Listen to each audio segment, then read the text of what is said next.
రంగారెడ్డి జిల్లా కడ్తాల్ మరియు ఆమన్గల్ మండలాల్లో ఆహార భద్రతా కార్డుల పంపిణీ కార్యక్రమంలో పాల్గొని లబ్ధిదారులకు కొత్త రేషన్ కార్డులను స్థానిక ఎమ్మెల్యే కసిరెడ్డి నారాయణ రెడ్డి పంపిణీ చేశారు. అనంతరం కొత్త రేషన్ కార్డులను కాంగ్రెస్ పార్టీ నాయకులు గ్రామాలకు సంబంధించిన రేషన్ డీలర్లకు అందజేశారు. ఈ సందర్భంగా రేషన్ కార్డులు అందుకున్న లబ్ధిదారులు ఆనందంతో దాదాపు 10 సంవత్సరాల తర్వాత కొత్త రేషన్ కార్డులు ఇస్తున్న ముఖ్యమంత్రి రేవంత్ రెడ్డి, కల్వకుర్తి ఎమ్మెల్యే కసిరెడ్డి నారాయణ రెడ్డిలకు కృతజ్ఞతలు తెలిపారు. ఈ కార్యక్రమంలో pollution board member, Congress party spokes person Balaji Singh తదితర నాయకులు పాల్గొన్నారు. చెప్తా ఉన్నారు, వీళ్ళ మీద రాసి ఇచ్చారు 1730 రేషన్ కార్డ్స్ ఇస్తున్నామని. ఒకసారి మనం ఆలోచన చేయాలి. గతంలో ఈ రేషన్ కార్డ్స్ రెగ్యులర్గా నెలకు లేదు సంవత్సరానికి ఒకసారి ఇచ్చినా కూడా ఇంతమంది ఉండరు కదా, ఇంతమంది ఇన్ని అయితే ఉండవు. అంటే గతంలో రేషన్ కార్డ్స్ వచ్చి ఉండలేదు. రేషన్ కార్డు లేకపోతే రేషన్ రాదు.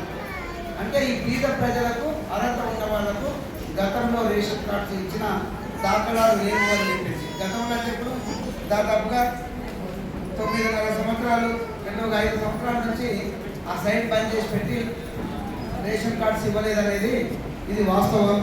దీని గురించి నేను ఎక్కువ మాట్లాడలేదు. ఎందుకంటే నీకు చేతనైతే మీకు ఇయ్యాయా, ఇక వాళ్ళు ఇవ్వలేదని ఎందుకు చెప్తారు అని మాట్లాడుతుంటారు. కాబట్టి ఈ కాంగ్రెస్ ప్రభుత్వానికి, రేవంత్ రెడ్డి గారి ప్రభుత్వానికి చేతన అవుతుంది. బీదల మీద ఆ ప్రేమ ఉంది. బీదల ఆకలి చేస్తున్నటువంటి కార్యక్రమం. మరి ఇది నిరంతర ప్రక్రియ.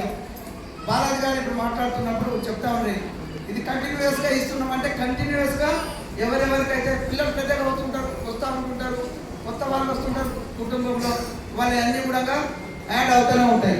అదే ఇప్పుడు చేసింది కొత్త 508 కొత్త కార్డ్స్ ఇస్తూ మిగతా 1730 మందికి అంటే కోడలు వస్తుంది, లేకపోతే పిల్లలు కొత్త వాళ్ళు వస్తారు, పిల్లలు వాళ్ళే పెడతా ఉన్నారు.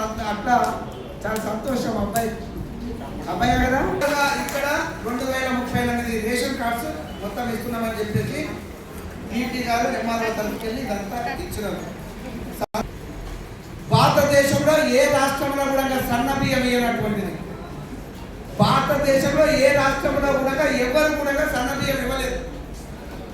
మరి ఎందుకు ఈ సన్న బియ్యం అంటే బాగా మా బాలాజీ గారు ఉన్నారు, మాకు కష్టపడి ఒక ఫ్యాక్టరీ పెట్టుకుంటూ పెద్ద కంపెనీ పెట్టిండు, దాని ద్వారా సేవ కూడా చేస్తూ ఉన్నాడు. మరి